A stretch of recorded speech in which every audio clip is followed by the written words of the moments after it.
Hello, আসসালামু আলাইকুম। আশা করি সবাই ভালো আছেন, আমিও ভালো আছি। আপনাদের সামনে নতুন একটা ভিডিও নিয়ে আসলাম। অনেকদিন পর আজকে ইউটিউবে ভিডিও ছাড়ুন। তো আমি একটা সাইকেল কিনছি, তো এটা দেখানো হয় নাই ইউটিউবে। তো মালয়েশিয়া আইসা মোটামুটি এই সাইকেল দিয়ে আর কি আমার সাইডটা সাইডে রানিং। তো এই সাইকেলটা কিনে হয়েছে 1 মাস হয়েছে মোটামুটি। এটা কোনো ভিডিও চাই নাই। এখন আমি বাজারে গেতেছি। তো মালয়েশিয়াতে এই সাইকেলের দাম পড়ছে আপনার সব মিলা এই প্রায় 500 টাকা পড়ছে আর কি, প্রায় 500 টাকার কাছাকাছি। এই আপনার ইডিয়া এর দাম হলো 15 টাকা, তাহলে বাংলাদেশে হিসেবে অনেক টাকা পড়ে যায়। আমরা যাবো বাজারে এবং আজকে একটা ইউটিউবে ভিডিও বানাই। তো বাজারে যাইতেছি, বাজার করবার নিকে।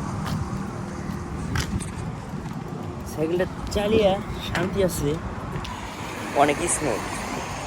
আর মালয়েশিয়াতে যারা আসে তারা তো সাইকেলই সবচেয়ে ব্যবহার করে বেশি, বাঙালি আর নেপালিরা। পাকিস্তানিরাও কিছু কিছু আসে। আজকাল আপনার মালয়েশিয়ার আবহাওয়াটা মানে আমাকে এই সাইডে প্যারাগের আবহাওয়াটা একটু অন্যরকম, একটু বৃষ্টি বৃষ্টি ভাব আছে। আর এমনিতেই তো বৃষ্টি প্রতিদিনই পড়ে, যে কোনো সময় বৃষ্টি হয়ে পড়ে। বৃষ্টির কোনো ধ্যান ধারণা নেই, যে কোনো সময় বৃষ্টি হয়ে পড়বো। এই দেখবেন রোদ, এই হলো বৃষ্টি।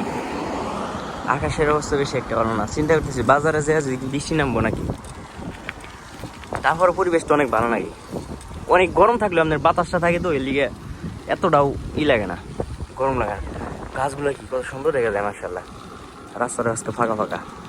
তো বাজারে যেয়ে দেখা হবে ইনশাল্লাহ। বাজার করতে এসে পড়ছি। এটা বাজার না, আসলে দোকানের মতো।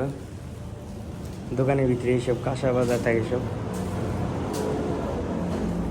কাঁচা বাজার সব দোকানের ভিতরে। একটা জিনিস দেখা, এই লাল শাকের দাম হলো 4 টাকা কিলো। লালের দাম 5 টাকা কিলো, কিন্তু আমি বাংলাদেশে খাই না। সাজনা